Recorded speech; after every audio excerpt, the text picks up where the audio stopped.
ആശാ വർക്കർമാരുടെ സമരം അവസാനിപ്പിക്കാതെ ഗവൺമെന്റ് കള്ളക്കളി നടത്തുകയാണ്.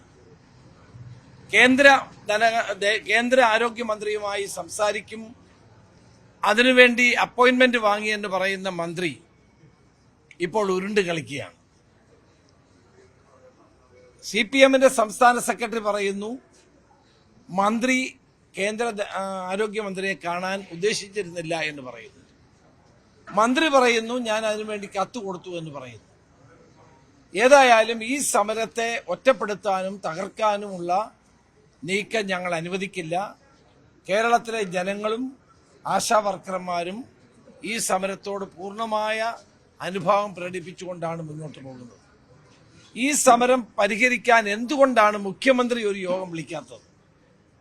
ഇത്രയും ദിവസങ്ങളായിട്ടും കേരളത്തിന്റെ മുഖ്യമന്ത്രി ചർച്ച വിളിക്കാതിരിക്കുന്നത് അങ്ങേയറ്റത്തെ തെറ്റായ നടപടിയാണ്. സംസ്ഥാനത്തിന്റെ മുഖ്യമന്ത്രി എന്ന നിലയിൽ സെക്രട്ടേറിയറ്റ് പടിക്കൽ ഇത്രയും ദിവസമായി സമരവും നിരാഹാരവും നടന്നിട്ട് പോലും പാവപ്പെട്ട ആശാ വർക്കർമാരുമായി ഒരു ചർച്ച നടത്താൻ മുഖ്യമന്ത്രി തയ്യാറാകാത്തത് തെറ്റായ നടപടിയാണ്. മുഖ്യമന്ത്രി ആ ചർച്ചയ്ക്ക് തയ്യാറാകണമെന്നാണ് എനിക്ക് അഭ്യർത്ഥിക്കാനുള്ളത്. ഇവിടെ കേന്ദ്രം കൂട്ടിയാലേ കേരളം കൂട്ടൂ എന്നാണ് പറയുന്നത്. കേന്ദ്രവും കേരളവും കൂട്ടണമെന്നാണ് ഞങ്ങളുടെ അഭിപ്രായം. ഞങ്ങളുടെ MP പോയി കേന്ദ്ര മന്ത്രിയെ കണ്ട് ഈ കാര്യം ആവശ്യപ്പെട്ടതാണ്. ധനകാര്യ വകുപ്പ് മന്ത്രിയെയും കണ്ട് ഈ കാര്യം ആവശ്യപ്പെട്ടതാണ്. അപ്പോൾ ആശാ വർക്കർമാരുടെ സമരത്തോട് ഗവൺമെന്റ് കാണിക്കുന്ന നിഷേധാത്മകമായ സമീപനമാണ്. കേരളം കൂട്ടിയിട്ട് കേന്ദ്രത്തോട് നമുക്ക് ആവശ്യപ്പെടാവുന്നതാണ്. അങ്ങനെയും ചെയ്യാമല്ലോ. കേന്ദ്രം കൂട്ടണമെന്നുള്ള കാര്യത്തിൽ ആർക്കും തർക്കമില്ല. കേരളം കൂട്ടിക്കൊടുത്തിട്ട് കേന്ദ്രത്തോട് ആവശ്യപ്പെട്ടാലും അത് തെറ്റായ ഒരു കാര്യമല്ല. കേരളം എന്നും ഇത്തരം കാര്യങ്ങളിൽ മുൻപന്തിയിൽ നിൽക്കുന്ന സംസ്ഥാനമാണ്. ഏതായാലും ആശാ വർക്കർമാരോട് കാണിക്കുന്ന ഗവൺമെന്റ് നടപടി അങ്ങേയറ്റത്തെ ക്രൂരതയാണ്. ഈ സമരം അവസാനിപ്പിക്കാൻ മുഖ്യമന്ത്രി അടിയന്തരമായി ഇടപെടണമെന്ന് ഞാൻ ആവശ്യപ്പെടുകയാണ്. കേരളം എല്ലാ കാര്യത്തിലും മാതൃക കാട്ടിയിട്ടുണ്ട്. നമ്മൾ കൂട്ടിക്കൊടുത്തിട്ട് നമുക്ക് കേന്ദ്രത്തോട് ആവശ്യപ്പെടാം, അങ്ങനെയും ചെയ്യാം. തീർച്ചയായിട്ടും ഞങ്ങൾ ഞങ്ങളുടെ MP കൂടി ചേർന്ന് കേന്ദ്രമന്ത്രിമാരെ കണ്ട് കേരളത്തിലെ ആശാ വർക്കർമാരുടെ ആനുകൂല്യങ്ങൾ വർദ്ധിപ്പിക്കണമെന്ന് ആവശ്യപ്പെട്ടിട്ടുള്ള കാര്യമാണ്. സംസ്ഥാന സർക്കാരിനോട് ഞങ്ങൾ എപ്പോഴും ആവശ്യപ്പെടുകയല്ലേ. ഇന്നലെ നിയമസഭയിൽ ഞങ്ങൾ ആവശ്യപ്പെട്ടു.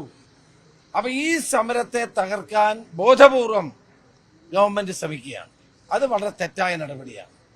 ജീവിക്കാൻ വേണ്ടിയുള്ള ഒരു സമരമാണ് അവർ നടത്തുന്നത്. പാവപ്പെട്ട ആശാ വർക്കർമാരോട് ഇത്രയും വലിയ ക്രൂരത ഗവൺമെന്റ് കാണിക്കുന്ന ഒരിക്കലും അംഗീകരിക്കാൻ കഴിയുന്നതല്ല.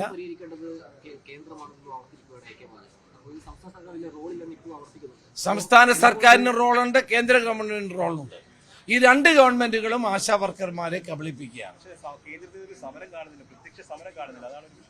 അല്ല, കേന്ദ്ര ഗവൺമെന്റും സംസ്ഥാന ഗവൺമെന്റും ഒരുപോലെ തന്നെ ഈ കാര്യത്തിൽ നിലപാടുകൾ സ്വീകരിക്കേണ്ടതാണെന്നാണ് ഞങ്ങളുടെ അഭിപ്രായം. അതുകൊണ്ടാണ് സമരത്തിൽ ഈ കാര്യവും അവർ പറയുന്നുണ്ട്. പിന്നെ കേരളത്തിൽ സമരം ചെയ്യുമ്പോൾ സ്വാഭാവികമായും സംസ്ഥാന സർക്കാരിനെതിരായിട്ടുള്ള മുമ്പിൽ ഈ ആവശ്യങ്ങൾ ഉന്നയിക്കില്ലേ? അത് സ്വാഭാവികമല്ലേ? ആരുണ്ടെന്നുള്ളതല്ല, ഞാനൊരു കാര്യം പറയാം. ഈ സംഘടനാടിസ്ഥാനത്തിലുള്ള സപ്പോർട്ടോ പിന്തുണയോ അല്ല ഇവിടുത്തെ പ്രശ്നം. കേരളത്തിലെ ആശാ വർക്കർമാർ 7000 രൂപ മാത്രം വാങ്ങിച്ചുകൊണ്ട് ഒരു മാസക്കാലം അവർക്ക് ജീവിക്കാനോ പ്രവർത്തിക്കാനോ കഴിയാത്ത അവസ്ഥയുണ്ടെന്ന് എല്ലാവർക്കും അറിയാം. അനുഭാവപൂർവമായി അവരുടെ പ്രശ്നം പരിഹരിക്കാനാണ് ഗവൺമെന്റ് മുൻകൈ എടുക്കുന്നത്. INTUC സമരം ചെയ്തതാണ്, അകലമൊന്നും പാലിച്ചിട്ടില്ല. അവർ സമരം ചെയ്തിട്ടുണ്ട്. ജില്ലാതലങ്ങളിൽ അവരുടെ സമരവും അവർ നടത്തിയിട്ടുണ്ട്. അല്ല, ഈ നാട്ടിലെ മുഴുവൻ ജനങ്ങളുടെയും പിന്തുണയുണ്ട്, കോൺഗ്രസിന്റെ പിന്തുണയുണ്ട്, UDFന്റെ പിന്തുണയുണ്ട്. ആ സമരത്തിൽ പൂർണ്ണമായും ഞങ്ങൾ എല്ലാവരും സമരക്കാരോടൊപ്പമാണ്. ആ രാഷ്ട്രീയത്തിന്റെ മേൽവിലാസം നോക്കിയല്ല, കേരളത്തിലെ ആശാ വർക്കർമാർ അനുഭവിക്കുന്ന പ്രയാസങ്ങളും ദുഃഖങ്ങളും കണ്ടുകൊണ്ടാണ് ഞങ്ങൾ അവരുടെ പിന്തുണ കൊടുക്കുന്നത്. അത് രാഷ്ട്രീയം നോക്കിയിട്ടല്ല.